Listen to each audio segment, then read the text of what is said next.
నమస్తే. నేను మీ జర్నలిస్ట్ రవిచంద్ర. ఆంధ్రప్రదేశ్లో కూటమి ప్రభుత్వం తీసుకొచ్చినటువంటి పీపీపీ విధానం పైన రాష్ట్ర వ్యాప్తంగా వ్యతిరేకత వస్తున్న కూటమి ప్రభుత్వం మాత్రం ఏమాత్రం తగ్గకుండా 4 కాలేజీలకు సంబంధించి టెండర్ ప్రక్రియ ఆహ్వానించింది. దాంట్లో ఒక కాలేజీకి ఆదోని మెడికల్ కాలేజీకి సంబంధించి కిమ్స్ సంస్థ ఆల్రెడీ మేము టెండర్ వేసింది అని చెప్పి ప్రభుత్వం చెప్పింది. అయితే రీసెంట్గా వస్తున్నటువంటి వార్త ఏంటంటే అసలు టెండర్ ప్రక్రియలో కిమ్స్ యాజమాన్యం పాల్గొనలేదు అని చెప్పి వాళ్ళు బహిరంగంగా ప్రకటించారు. అయితే ఈ వ్యాఖ్యలు నిజంగా అటు ప్రభుత్వము ప్రజల్ని మభ్యపెట్టే విధంగా ప్రయత్నిస్తుందా, లేదంటే వేరే వాళ్ళు కూడా ఇటు కిమ్స్ని ఆదర్శంగా తీసుకొని టెండర్ ప్రక్రియలో పాల్గొంటారని భావిస్తున్నారా అనే ఈ విషయాల గురించి మనతో చర్చించడానికి పొలిటికల్ అనలిస్ట్ పురుషోత్తం రెడ్డి గారు ఉన్నారు. సార్ నమస్కారం. సార్ నమస్తే రవిచంద్ర గారు. సార్, కూటమి ప్రభుత్వము రీసెంట్గా అంటే నిన్నటి వరకు ఒక చర్చ జరిగింది. ఏంటంటే ఆదోని మెడికల్ కాలేజీకి సంబంధించి ఇటు కిమ్స్ అనే సంస్థ, హైదరాబాద్కి సంబంధించిన సంస్థ టెండర్ ప్రక్రియలో పాల్గొంది, దాన్ని దక్కించుకోబోతుంది. అయితే ఈరోజు కిమ్స్ యాజమాన్యం ప్రకటించింది ఏంటంటే అసలు మేము టెండర్లలో పాల్గొనలేదు అని. ఈ వ్యాఖ్యలు ఎలా చూడాలంట? అంటే కిమ్స్ సంస్థ మేము టెండర్లో పాల్గొనలేదన్నట్టుగా వార్తలు వస్తున్నాయి. సరే, పాల్గొన్నారా లేదనేది పక్కన పెడితే బహుశా వారు 4 కాలేజీలు టెండర్లు వేసినట్టున్నారు. పులివెందుల, మార్కాపురం, మదనపల్లి అనుకుంటాను, ఆదోని. దీంట్లో Pulivendula, Markapuram, Madanapalle ready to start. Pulivendula medical కాలేజీకి అయితే ఫస్ట్ 2024 విద్యా సంవత్సరానికి 50 సీట్లు కేటాయించారు. ప్రభుత్వం నిర్ణయం తీసుకునే ఆలస్యం వల్ల అది అందుకోలేకపోయాం. ఎదురప్పటికి 3 కాలేజీలు రెడీగా ఉన్నాయి. ఆదోని కాలేజీ అండర్ కన్స్ట్రక్షన్ లో ఉంది. దీనికి టెండర్లు వైటే వచ్చాయని అంటారు. అసలు ఆదోని కాలేజీకి వైట్ రావడం కాదు, అసలు 3 కాలేజీలు రెడీ టు స్టార్ట్ కాలేజీలకే టెండర్లే రాలేదు అంటే దాని అర్థం ఏంటి? కాబట్టి ఆసక్తి చూపట్లేదా, లేదా జగన్మోహన్ రెడ్డి గారి హెచ్చరికలకు దృష్టిలో పెట్టుకొని చేయట్లేదా? ఈరోజు వైద్య ఆరోగ్య శాఖ మంత్రి గారు ఏమంటున్నారు? జగన్మోహన్ రెడ్డి గారు లేదా వైఎస్ఆర్ కాంగ్రెస్ పార్టీ డైరెక్ట్గా ఫోన్లు చేసి బెదిరించారు, మీరు వేయొద్దని అన్నట్టుగా వారు అర్థం వచ్చేట్టుగా మాట్లాడారు. ఇంకో పక్క ప్రభుత్వానికి ఎవరు భయపడాల్సిన అవసరం లేదని ప్రభుత్వం అంటుంది. పాయింట్ ఏంటంటే ఇక్కడ భయం, భక్తి ఇవేం కావు. జగన్మోహన్ రెడ్డి గారు బెదరగొడితే బెదిరిపోయేట్టుగా అంటే అందరూ బెదిరిపోతారు కదా, కేవలం వీళ్ళు మాత్రం ఎందుకు బెదిరిపోయారు, బెదిరిపోయినారా లేదా అనేది ఇక్కడ ముఖ్యమైన అంశం. మొట్టమొదటి అంశం ఏంటంటే మెడికల్ కాలేజీల విషయంలో ప్రభుత్వం తీసుకొచ్చిన పీపీపీఏ పద్ధతి ఏదైతే ఉందో దానికి సంబంధించి జగన్మోహన్ రెడ్డి గారు గట్టిగా ప్రజల్లోకి వెళ్ళాడు. జగన్మోహన్ రెడ్డి గారు ఈ విషయంలో చాలా కఠినమైన నిర్ణయానికి వచ్చారు. దాంట్లో ఒకానొక నిర్ణయం ఏంటంటే మేము అధికారంలోకి వస్తే మేము వెంటనే దీన్ని పీపీ పద్ధతిని రద్దు చేసి తిరిగి ప్రభుత్వం నిర్వహిస్తుంది విధానమైన ప్రకటన చేసేసాడు. ఆయనకి ఆ రైట్ ఉంది, గెలిస్తే చేస్తాడు. 2, మొన్న అదనం చేసిన ప్రకటన ఏదైతే పీపీ పద్ధతిలో తీసుకుపోయే కాలేజీలకు మొదటి 2 సంవత్సరాల పాటు 60 కోట్ల నుంచి 120 కోట్లు చొప్పున 10 ఇస్తే మేము అడ్మినిస్ట్రేషన్ ఖర్చులు భరిస్తామని చెప్పి జీవో ఇచ్చిందని, ఆ జీవో చట్ట వ్యతిరేకమని, ఇది దీంట్లో అవినీతి ఉందని, దీంట్లో భాగస్వాములు అయితే సంబంధిత కాలేజీలు కూడా లోపల పెడతానని చెప్పినాడు. దీనికి పెద్ద భయపడరు. కానీ ప్రధానమైన అంశం ఏంటంటే నేను వస్తే తిరిగి ప్రభుత్వ పరం చేసేస్తాను అని ఒక లైన్ తీసుకున్నాడు. సహజంగా రాజకీయాల్లో ఇట్లాంటి హెచ్చరికలు మామూలుగా ఉంటాయి, కానీ ఈ విషయంలో జగన్మోహన్ రెడ్డి గారిని నమ్ముతారు. ఎందుకు నమ్ముతారు? ఆయన 17 మెడికల్ కాలేజీలు ఆయన పొలిటికల్ విల్ పవర్తో తీసుకొచ్చాడు. కేంద్ర ప్రభుత్వం నుంచి పర్మిషన్, దాంట్లో 40% కేంద్ర ప్రభుత్వ నిధులు. ఆల్రెడీ 6 కాలేజీలు పూర్తి అయిపోయినాయి.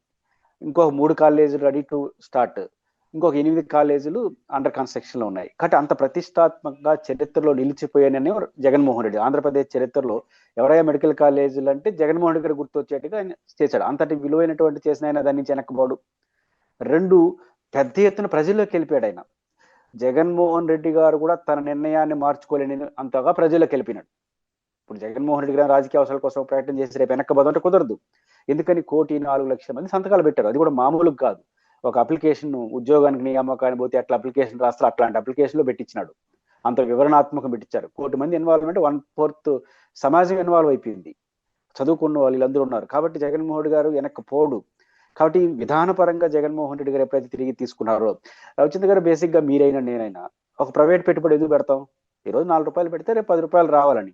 2 ఏళ్ళ తర్వాత ఆయన వచ్చి మళ్ళీ ప్రభుత్వం తీసుకుంటే ఎందుకు ఆ రిస్క్? మనకు భయం కాదు, ఇక్కడ లాభదాయకం కాదు. ఏం ప్రయోజనం? 2 ఏళ్ళు కింద పైన పడతాం, మళ్ళీ ఆయన వస్తాడు తీసుకుంటాడు, ఏం లాభం? దానిపై ఇంకో దూసుకుందామని ఎవడన్నా అనుకుంటాడు. మినిమం సెన్స్ ఉండేవాడు. బిజినెస్ మెన్లకి ఎక్కువ సెన్స్ ఉంటుంది. కాబట్టి ఖచ్చితంగా ఈ కారణంగానే జగన్మోహన్ రెడ్డి గారు తిరిగి తీసుకుంటామన్న నిర్ణయం కారణంగానే ఎవరు ఆసక్తి చూపట్లేదు. ఇది ప్రాథమికమైన అంశం. రెండో అంశం ఇక్కడ పీఠముడి పడిపోతా ఉంది. జగన్ ఏమో తగ్గడు, ప్రభుత్వం ఏమో ముందుకు పోక తప్పదు. ఎందుకని? ప్రభుత్వం పీపీఏ పద్ధతిలో ఫస్ట్ అనౌన్స్ చేసినప్పుడు జగన్మోహన్ రెడ్డి గారు వ్యతిరేకించినప్పుడే కొంత పునరాలోచన చేస్తుంటే దట్ ఈస్ డిఫరెంట్ ఇష్యూ. ఇప్పుడు జగన్ గారు 1 కోటి మంది సంతకం పెట్టేసి జనంలోకి వెళ్ళిపోయి హెచ్చరికలు చేసి వాళ్ళు టెండర్లు అయ్యాక ఇప్పుడు కానీ ప్రభుత్వం వెనక్కి వస్తే పొలిటికల్ గా చాలా నష్టము. ఎందుకని? జగన్మోహన్ రెడ్డి గారు అప్పర్ హ్యాండ్ తీసుకునేస్తాడు. ఇప్పుడే తీసుకున్నాడు ఈ మెడికల్ కాలేజ్లో, మళ్ళీ తీసుకుంటాడు. కాబట్టి ప్రభుత్వం భయపడినట్టు కదా. ఇంకా ఏ నిర్ణయం తీసుకున్నా జగన్మోహన్ రెడ్డి వ్యతిరేకిస్తే ప్రభుత్వం వెనక్కిపోతుంది మెసేజ్ అనేది ప్రభుత్వానికి ముందర కాలబంధం అయిపోతుంది. కానీ ప్రభుత్వం వెనక్కి రాలేదు. పోనీ ముందుగా మొండిగా పోదామంటే జనంలోకి వెళ్ళిపోయినాడు. అల్టిమేట్ గా రేపు గెలవాలి కదా ప్రభుత్వం, ఏ పార్టీ అయినా. కాబట్టి ముందు పూస్తే నెయ్యి, వెనక పూస్తే గొయ్యి. ఇలా ప్రభుత్వం తీసుకున్నటువంటి ఈ నిర్ణయం కారణంగా ప్రభుత్వం ఆత్మరక్షణ పడిపోయింది. ఫస్ట్ టైం 16 నెలల తెలుగుదేశం ప్రభుత్వం ఆత్మరక్షణలో పడిపోయింది. ఆత్మరక్షణ అంటే అర్థం ఏంటి? ముందుకు పోలేరు, వెనక్కు పోలేరు. ముందుకు పోదామంటే ప్రజా వ్యతిరేకత, వెనక్కి పోదామంటే జగన్ గారు హీరో అయిపోతారు. ఇక్కడ సెంట్రల్ అంతే కదా. ప్రతిపక్షం పోరాడిన తర్వాత వెనక్కి పోయినంటే తలొగ్గింది అనే మెసేజ్ వెళ్ళిపోతుంది కదా. అందువల్ల ముందుకే పోతా ఉంటారు. ముందుకు పోతే ప్రజా వ్యతిరేకత ఆ రకంగా ఒక ఆత్మరక్షణ పడింది. జగన్మోహన్ రెడ్డి అప్పర్ హ్యాండ్ తీసుకున్నారు. దానివల్ల ఇది పూటముడి పడింది. ఇంకా దాని పర్యవసనాలు ఎలా చూస్తాయని చూడాలి. మంత్రి నారా లోకేష్ రీసెంట్గా ఒక ట్వీట్ చేస్తూ ప్రతిపక్ష హోదా లేని పార్టీ కూడా పీపీపీ విధానంకి అడ్డుపడుతుంది. ఒకవేళ ప్రభుత్వం మెడికల్ కాలేజీలు కంప్లీట్ చేయాలంటే 25 సంవత్సరాలు పడుతుంది అని చెప్పి ఆయన ఒక ఏఐ వీడియోని ట్యాగ్ చేస్తూ ట్వీట్ చేశారు. అయితే ఇక్కడ 10 మెడికల్ కాలేజీలకే 25 సంవత్సరాలు పెడితే హైదరాబాద్ లాంటి రాజధాని నిర్మించాలి, అమరావతి లాంటి రాజధాని నిర్మించాలంటే ఎన్ని సంవత్సరాలు పడుతున్నట్టు? అది అర్థం లేని వాదన. ఎందుకంటే లోకేష్ గారు, నేను చెప్పాను కదా, ఆత్మరక్షణలో పడ్డారు, వెనక్కి రాలేరు, ముందుకు పోలేరు. ఎందుకు ఇట్లాంటి నిర్ణయం తీసుకున్నామని ఆలోచించుకుంటే మంచిది. అంతే తప్ప ఇప్పుడు జగన్మోహన్ రెడ్డి గారు ప్రతిపక్ష హోదా లేని వ్యక్తికి ఎట్లా వ్యతిరేకిస్తుందంటే అంగీకరించద్దని మీ పార్టీ మిమ్మల్ని కొట్టట్లేదు కదా, వచ్చి అడ్డుకోవట్లేదు కదా. ప్రజల్లోకి వెళ్ళారు, సంతకాలు సేకరించారు. ప్రతిపక్ష హోదా లేని పార్టీని ప్రజలు గుర్తించారు కదా, మరి మీకేంటి ఇబ్బంది? వెళ్ళిపోవచ్చు. ప్రతిపక్ష హోదాతో పనే ఉంది. ఒక జర్నలిస్ట్ గా మీరైనా, ఒక అనలిస్ట్ గా నేనైనా, ఆంధ్రప్రదేశ్లో పౌరుడైన ఎవడైనా సరే దీనిపైన అభిప్రాయం చెప్పొచ్చు. ఆ మాట కోసం ప్రపంచంలో ఉండేవారు కూడా ప్రభుత్వంలో ఉండాల్సిన అవసరత చెప్పొచ్చు. కాబట్టి ఎవరైనా అభిప్రాయం చెప్తారు. దానికి ప్రతిపక్ష నాయకుడితో పనే ఉంది, ప్రతిపక్ష హోదాతో పనే ఉంది. ఇదే సమస్య. హోదాలతో పనే ఉంది. హోదా లేదంటే అర్థం ప్రజల్లో లేనట్టే కదా మీ లెక్క ప్రకారం. పట్టించుకోవద్దండి, వెళ్ళిపోండి ముందుకి. ప్రతిపక్ష హోదా లేని జగన్మోహన్ రెడ్డి గారు తిరిగి ప్రభుత్వంలో తీసుకుంటామన్న చేసిన హెచ్చరికల ఫలితంగా ఈరోజు టెండర్లు వేయలేదు, బిట్లో పాల్గొనలేదు. అంటే వాళ్ళు గుర్తిస్తున్నారు, మీరు గుర్తిస్తే సరిపోతుందా? కాబట్టి హోదాల పంచాయతీ కాదు. కాబట్టి మీరు రాజకీయంగా తీసుకున్న నిర్ణయం అనేది కొంచెం నష్టం కూరుకున్నది. ప్రజలు కూడా దాన్ని అంగీకరించట్లేదు. సో దాని నుంచి వెనక్కి రండి, అంతే తప్ప కూడా 50 ఏళ్ళు ఏంది, 100 ఏళ్ళు కట్టచ్చు, 1000 ఏళ్ళు కూడా కట్టచ్చు. ఇప్పుడు టెండర్లు అయినాయి, ఎరకి నిజంగా ప్రభుత్వం అనుకుంటే ఇంకో 3 కాలేజీలు రన్నింగ్ లో వచ్చేసి ఉంటాయి. ప్రభుత్వం అనుకోలేదు కాబట్టి 2 ఏళ్ళైనా అసలు ఒక ఇటుకు కూడా పడాలి. అక్కడ ప్రభుత్వం ఎంత ప్రయారిటీ ఇస్తుంది అనే దాన్ని బట్టి కాలేజీలు కడతారు. ఇప్పుడు జగన్మోహన్ రెడ్డి గారు 6 మెడికల్ కాలేజ్ పూర్తి చేసి దాదాపు 8, ఒక రకంగా చెప్పాలంటే 9 medical college ready to occupy 5 years. దీంట్లో కరోనా టైం తర్వాత వచ్చింది. 3-4 ఏళ్ళు 9 చేసిన వాళ్ళు ఇంకో 3 ఏళ్ళు మీరు 8 చేయలేరా? కాబట్టి ఎన్ని రోజుల్లో చేస్తాం అనేది మనం కేటాయించే నిధులు మన ఇంట్రెస్ట్ బట్టి ఆధారపడి ఉంటుంది. జగన్ గారు ఏ రోజు లేకుండా ప్రభుత్వ మెడికల్ కాలేజ్ 9 ఎప్పుడైనా వచ్చినాయా? 5 ఏళ్ళు ఒక టెన్యూర్లో 5 తెచ్చాడు. ఆయన టాప్ ప్రయారిటీ అది. మీ ప్రయారిటీ ఏదనేది సమస్య. కాబట్టి డబ్బులు 4,5,000 కోట్లు, దాంట్లో 5,000 కోట్లు పెడితే పూర్తి అయిపోతుంది చంద్రబాబు గారు చెప్పారు. ఇంకొక 5,000 కోట్లు ఖర్చు పెడితే 5,000 కోట్లు ఖర్చు పెడితే చంద్రబాబు గారు చెప్పినట్టు పూర్తి అయిపోతుంది అన్నప్పుడు దీంట్లో 40% నిధులు కేంద్రానికి కదా, మీరు పెట్టాల్సిన 3,000 కోట్లే కదా. సంవత్సరానికి 1,000 కోట్లు అయినా 3,000 కోట్లు పెట్టేసి 5 ఏళ్ళు పూర్తి చేసేవచ్చు కదా. ఏం లెక్క ఇది? కాబట్టి లోకేష్ గారి లెక్క కరెక్ట్ కాదు. ఏమంటే వాళ్ళు లెక్క కరెక్ట్ కాదని తెలిసి ఎందుకు మాట్లాడుతున్నారంటే ఒక కన్ఫ్యూజ్. అంటే ఇది చెప్పాం కదా, ముందుకు పోలేరు, వెనక్కు పోలేరు. వెనక్కి రావడం సమస్య, ముందుకు పోలేకపోవడం కారణం గందరగోళం. కాబట్టి ఇది మొత్తం జగనే కారణం. జగన్ను పట్టించుకోవాల్సిన అవసరం లేదని వాళ్ళే చెప్తారు. మళ్ళీ అన్నిటికీ జగనే కారణం వాళ్ళు చెప్తారు. ఇక్కడ పంచాయతీ వస్తా ఉంది. చంద్రబాబు నాయుడు కూడా రీసెంట్గా ఒక వ్యాఖ్యలు చేస్తూ మోడీ, వాజ్పేయి లాంటి వ్యక్తులతోటి నేను రాజకీయాలు చేశాను, అంత గొప్ప వ్యక్తులు, ఇప్పుడేమో చిల్లర వ్యక్తులతోటి రాజకీయాలు చేయాల్సి వస్తుంది అంటున్నారు. ఏంటి సార్ ఈ వ్యాఖ్యలను ఎలా తీసుకోవాలి? పాయింట్ ఏంటంటే జగన్నామ స్మరణని మానట్ల వాళ్ళు. ఇంకా అది సమస్య. నువ్వు ఆడకన్నా పో, జగన్నామ స్మరణ. మీకు ఆవు కథ తెలుసా? మనం ఒక అతను బస్సులో పోతుంటాడు, మీలాంటి జర్నలిస్ట్ పక్కన ఉండుకొని ఏం కనపడింది అంటే ఆవు కనపడింది, ఆవు మేత వేస్తా ఉంది, అది పోయి పాలిస్తుంది. మళ్ళీ ఇదేందో ఆవు కత్త అని మళ్ళీ రైలు ఎక్కిస్తారు. రైల్లో పాజిటివ్ పోతుంది కదా అనుకుంటారు. రైల్లో పోతాం అంటే ఏం చూసి పొలాలు చూసినా పొలాల్లో ఆవు ఉంది, ఆవు మేత పెడుతుంది. హెలికాప్టర్లో పోతుంటారు, ఇంకా కనపడదు కదా, కానీ చూస్తే ఆవు ఉంటుందని అనుకుంటున్నాను. ఆవు ఉంటే మేత మేస్తుంది, మేత మేస్తే ఆవు పాలిస్తుంది. ఇది తెలుగుదేశం పార్టీ కూటమి ఇదే పంచాయతీ. ఇప్పుడు జగన్ నామస్మరణ ఆపేయండి. మీకు డంపింగ్ మెజారిటీ ఇచ్చారు ప్రజలు, 164 సీట్లు ఇచ్చారు, చరిత్రలో ఎప్పలేనట్టుగా. ఇంకెందుకు జగన్మోహన్ రెడ్డితో ఎందుకు పోరాడాల్సి వస్తుంది? ఇంకా పోరాడద్దండి. అసలు జగన్ అనే వ్యక్తి ప్రత్యర్థి కూడా ఉండడానికి వీళ్ళని రాజకీయాలు చేయండి. మీరు అన్ని పనులు, కూటమి ఇచ్చిన ఎన్నికల హామీలు, అమరావతి రాజధాని, పోలవరం, డబుల్ ఇంజిన్ సర్కార్ కదా, ఆ సంపద సృష్టి, ఇవన్నీ కంప్లీట్ చేసేసేయండి, బాగా చేసేయండి. ఇంక జగన్మోహన్ రెడ్డి గారు ప్రత్యర్థి కూడా ఉండడంట, మీ పోటీ కాదు, ప్రత్యర్థి కూడా ఉండలేడు మీరు ఇవన్నీ చేసినారంటే. ఆ పని చేసేయండి. జగన్తో ఎదుర్కోవాల్సిన అవసరం కొత్త ఆయన కూడా వస్తాడు కాబట్టి ఆయనకి పదే పదే ఆయన వస్తే పరిస్థితి ఏంటి? ఆయన రాకూడదు, ఉత్తరప్రదేశ్ ముఖ్యమంత్రి ట్రీట్మెంట్ ఇప్పిస్తాను, ఎక్కడైనా సరే మళ్ళీ జగన్ జగన్ జగన్ అనే చర్చ రావడం వల్ల జగన్ నుంచి మీరు హెచ్చరిస్తున్నారా, భయపడుతున్నారా? మనం భయపడిపోయి జగన్ హెచ్చరిస్తే ఎట్లా? జనం ఏమనుకుంటారంటే ఇదో భయపడుతున్నాను అనుకుంటారు, మీరేమనుకుంటారు? హెచ్చరిస్తాం అనుకుంటున్నారు. అంటే జగన్ అనే వ్యక్తి చాలా ప్రమాదకర వ్యక్తి అని చెప్తున్నామని మీరు అనుకుంటున్నారు, కానీ జనం ఏమనుకుంటున్నారంటే జగన్కి వీళ్ళు భయపడుతున్నారు, జగనే మేలేమని జనం అనుకుంటారు. కాబట్టి జగన్ నామస్మరణ ఆపేసి కూటమి నామస్మరణ చేయండి, సెల్ఫ్ నామస్మరణ చేసుకోండి. చంద్రబాబు నామస్మరణ, మోడీ గారి నామస్మరణ, లేదా పవన్ నామస్మరణ చేసుకుంటే మీకు ఏదైనా ఉపయోగం ఉంటుంది. సంబంధం లేని జగన్ గారి నామస్మరణ ఎంత ఎక్కువ చేస్తే జగన్లో బలపడతాడు. ఈ విషయాన్ని కూటమి పెద్దలు ఎంత త్వరగా ఆలోచించుకుంటే అంత మంచిది. లేకపోతే మాత్రం మళ్ళీ ఏదో తెలియని గందరగోళం, మేము సరిగ్గా చేయట్లేదు అనుకుంటున్నారా, మళ్ళీ జగన్ వస్తాడని మీరు అనుకుంటున్నారా తెలియదు, కానీ ఇది ప్రభుత్వానికే నష్టం. సోషల్ మీడియాలో ఒక ట్రెండింగ్ నడుస్తుంది సార్. ఏంటంటే రిషికొండ భవనాలు ప్రకృతి రమణీయతల మధ్య అదంతా కూడా, అంటే వాటిని వనరులన్నీ చెడగొట్టి రిషికొండ భవనాలు కట్టారు. ఆ భవనాలనేమో ఇప్పుడు కూటమి ప్రభుత్వము హాస్పిటల్స్కి కానీ హోటల్స్కి కానీ ఇవ్వబోతుంది అని అయితే ఒక టాక్ నడుస్తుంది. అయితే మరి అవే ప్రకృతి వనరుల్ని దెబ్బతీశారంటున్నారు. ఇప్పుడు అవే భవనాలను కూల్చేసి మళ్ళీ కొండని మామూలుగా చేయొచ్చు కదా అని చెప్పి ఒకటి సోషల్ మీడియాలో వ్యాఖ్యలు వస్తున్నాయి. అయితే కూటమి ప్రభుత్వం మరి ఈ రకంగా కూడా ఆలోచించవచ్చు కదా, ఎందుకంటే అమరావతి రాజధానిలో నీళ్లు దొడ్డానికే 400 కోట్లు అలా ఖర్చు చేస్తుంది ప్రతి సంవత్సరం. ఇప్పుడు కూడా అమరావతి అదేదో రిషికొండ టోటల్గా ఆ కొండని కూడా మళ్ళీ పాతగా మార్చే అవకాశాలు లేవంటారు, చేసే అవకాశాలు ఉన్నాయి కదా. ఒకటి ఋషికొండ గురించి ఎంత త్వరగా ముగించేసి దానికి ఏదో ఒక నిర్ణయం ప్రభుత్వం తీసుకుంటే ప్రభుత్వానికి మంచిది. ఋషికొండ భవనాల పైన ఎంత ఎక్కువ వివాదం చేస్తే, ఎంత చర్చ జరిగితే జగన్మోహన్ రెడ్డి గారు కొండంత ఎత్తు ఎదగతానే ఉంటాడు. పంచాయతీ అది.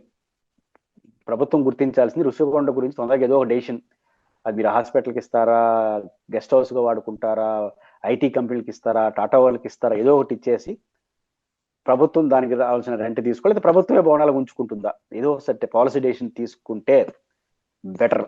లేకపోతే ఋషికొండ భవనాల గురించి ఎంత చర్చ జరిగితే అంత పైకి ఎదుగుతా ఉంటాడు జగన్మోహన్ రెడ్డి, ఋషికొండ కన్నా ఎక్కువ ఎదుగుతా ఉంటాడు. ఎందుకంటే ఫస్ట్ అందరు కలిసి అంగీకరిస్తుందంటే ఏంటి రామచంద్ర గారు, ఆయన విమర్శించేవాళ్ళు కూడా అద్భుతమైన బంగ్లాలని సర్టిఫికేట్ ఇచ్చేసినారు. అంటే ఆ అద్భుతమైన భవనాల్ని జగన్ సొంత ప్రయోజనాల కోసం కట్టుకున్నారు అన్నారు. సొంత ప్రయోజనాల ఏదంటే పక్కన పెట్టేస్తే అద్భుత భవనాలని అందరూ సర్టిఫికేట్ ఇచ్చేసినారు. ఆ 4 భవనాలు అద్భుతం. జగన్మోహన్ రెడ్డి మేనేజ్మెంట్ విశాఖపట్నానికి అది ఒక రోల్ మోడల్, ఐకానిక్ అన్నాడు. ఖండించే వాళ్ళు ఊరు లేరు. పంపించి అవినీత లేదని మీరే చెప్తున్నారు. ఇండైరెక్ట్గా ఏంటి, 18 నెలలైనా ఒక చర్య లేదంటే అర్థం విచారణకు కూడా వెళ్ళలేదంటే ఆడ అవినీతి జరిగినట్టు లెక్క. రెండోది పర్యావరణ అనుమతులు లేవు, కట్టాను అప్పుడు చెప్పారు, ఇప్పుడు అది కూడా చెప్పట్లేదు. అది పర్యావరణ అనుమతులు ఏమైనా కట్టుంటే ఆఫీసర్ ఎత్తు లోపలేసి ఉండొచ్చు, ఆ సంబంధించిన మంత్రులు ఎత్తు లోపలేసి ఉండొచ్చు. ఆ పర్యావరణ అనుమతి ఆరోపణలు గందరగోళం పడిపోయినాయి, అవినీతి అనే మాటే లేదు. అద్భుతమైన బిల్డింగ్లన్నీ అందరూ ఒప్పుకుంటారు. సమస్యల ఆ అద్భుతమైన బిల్డింగ్ జగన్ కోసం కట్టుకున్నాడు అన్నారు, అంతే తప్ప అద్భుతమైన బిల్డింగ్లు. ఇప్పుడు అద్భుతమైన బిల్డింగ్లను రోజు మాట్లాడుతూ ఉంటే ఏమవుతుంది, ఈ అద్భుత బిల్డింగ్ మీరు కట్టండి అంటారు. ఇప్పుడు అద్భుతమైన బిల్డింగ్లు అయిన ఋషికొండ 4 బంగ్లాలు ఒక రకమైన మినీ సెక్రటేరియట్ లాంటిది. మినీ సెక్రటేరియట్ అని బిలో 500 కోట్లు గడేయాడు ఆయన. మినీ సెక్రటేరియట్ అంటున్నా, ఆయన ఒక రకంగా క్యాంపు కార్యాలయం విశాఖపట్నం నుంచి పరిపాలన చేస్తున్నాడు కదా, దానికోసం పెట్టుకున్నాడు. అది ఒక రకంగా చెప్పాలని ఇప్పుడు అర్థమవుతుంది అది మనకు. అంటే ఒక అడ్మినిస్ట్రేషన్ మినీ సెక్రటేరియట్ ని ఆ 300 కోట్లతో కట్టేసినప్పుడు, జగన్మోహన్ రెడ్డి గారు బిలో 500 crores కట్టేసినప్పుడు, మనం ఎన్ని వేల కోట్ల రూపాయలు పెట్టి అమరావతిలో రాజధాని కట్టాలనుకుంటున్నాం, అడ్మినిస్ట్రేషన్ క్యాపిటల్ కట్టాలనుకుంటున్నాం. 1000 కోట్లతో కట్టేవచ్చుగా. ఇక్కడ ఎందుకు 4000 కోట్లు 5000 కోట్లు అవుతుంది? అప్పుడు పోల్చుకోరా జగన్ని మిమ్మల్ని పోల్చుకోరా? కాబట్టి ఇప్పుడు ఇంకోటి కూడా పోలికి వస్తుంది రేపటి నుంచి. మీరు ప్రభుత్వం మీది, మీరు ప్రైవేట్ మెడికల్ కాలేజీలు మీకు ప్రభుత్వానికి ఇస్తానంటున్నారు, ప్రైవేట్ వ్యక్తులకు ఇస్తానంటున్నారు పీపీఎల్ మెయింటెనెన్స్ కోసం. భూమి ప్రభుత్వాన్ని, బిల్డింగ్ ప్రభుత్వాన్ని, పైపెచ్చు మొదటి 2 సంవత్సరాలు వాళ్ళకి అడ్మినిస్ట్రేషన్ ఖర్చుల కింద 60 కోట్ల దాకా అవుతుందని అది గడిస్తామని జీవో ఇచ్చారు. అయినా ఎవరు టెండర్లు వేయట్లేదు. కానీ జగన్మోహన్ రెడ్డి కట్టినటువంటి బిల్డింగ్ కి టెండర్ల పైన టెండర్లు వేస్తున్నారని పయ్యావుల కేశవ్ గారు అంటారు. టాటా లాంటి సంస్థలు కూడా మేము తీసుకుంటాం లీజ్ కానీ. జగన్మోహన్ రెడ్డి అధికారం పోయినా ఆయన కట్టిన బిల్డింగ్ కి పోటీ వస్తున్నారు. మీరు అధికారంలో ఉండి మీకు ఎదురు కట్నం ఇచ్చి భూమి ఇస్తాం, కాలేజ్ ఇస్తాం, తర్వాత 60 కోట్లు విలువ చేసి అడ్మినిస్ట్రేషన్ ఖర్చులు పెట్టేస్తాం, ఎవరు టెండర్లు ఇట్లా. బట్ ఎవరు గొప్ప? కానీ ఆయన బిల్డింగ్ టెండర్లు వస్తాయి, మన బిల్డింగ్ టెండర్లు రావట్లేదు. మరి రీజన్ ఏంటి అని చర్చ నడవదా? కాబట్టి కొన్ని చర్చలు ఎంత త్వరగా ముగిస్తే అంత ప్రభుత్వానికి మంచిది. మేము మాట్లాడుతుంటామంటే దాని ఫలితంగా ఎదుటి వ్యక్తి పెరిగిపోతాడు. కాబట్టి ఋషికొండల గురించి తొందరగా ముగించేసి పయ్యావుల కేశవ్ గారు చెప్పినట్టు ఎవరికో ఒకరికి ఇచ్చి దాని ఉపయోగంలో తెచ్చుకుంటే ప్రభుత్వం అడిగి ముగి ప్రజలు పట్టించుకోరు. కానీ దాన్ని పదే చర్చ పెడితే మాత్రం జగన్ గారి మీద చర్చ పెట్టినట్టు అవుతుంది. జగన్ గారి ఇమేజ్ పెరుగుతూ ఉంటుంది, మీ ఇమేజ్ తగ్గిపోతుంది.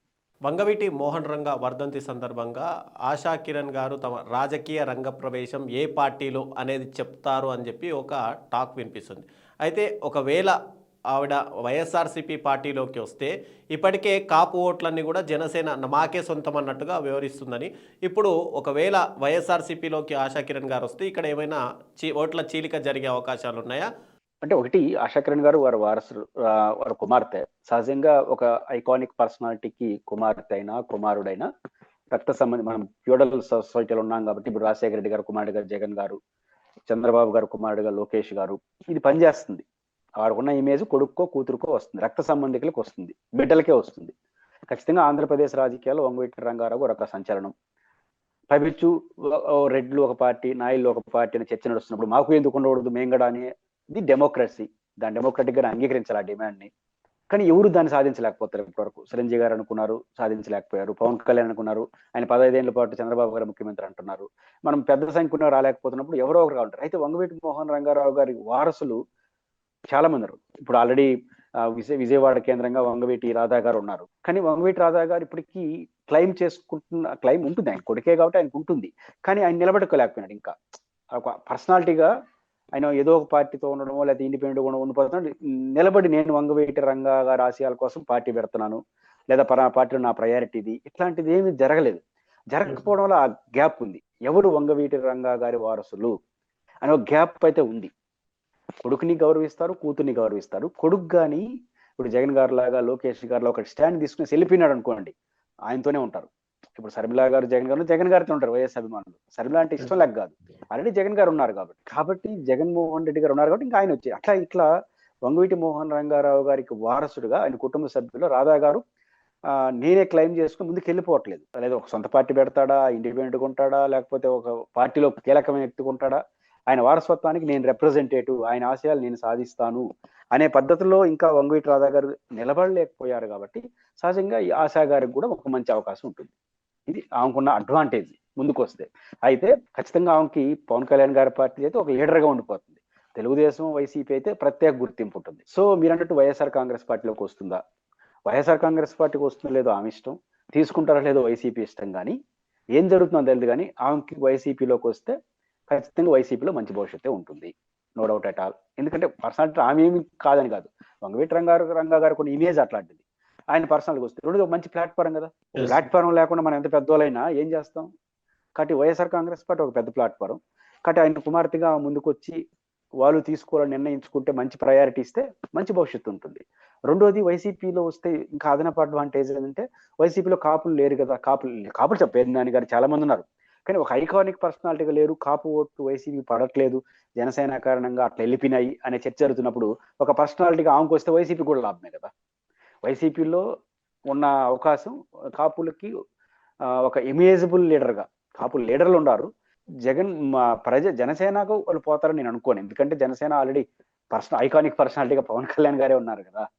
సో నేను అనుకుంటుంది ఈ పెద్ద ఆశా గారు ఏ డెసిషన్ తీసుకుంటారనేది ఆమె ఇష్టం, no doubt at all. But ఆమె ఏ డెసిషన్ తీసుకున్నా ఖచ్చితంగా ఆశా గారు తీసుకునే డెసిషన్ ఆంధ్రప్రదేశ్ రాజకీయాల్లో ఒక సంచలనంగా ఉంటుంది. బట్ ఆమె నిలబెట్టుకొని ఎంత దూరం వెళ్తుంది అనేది కాలం నిర్ణయం.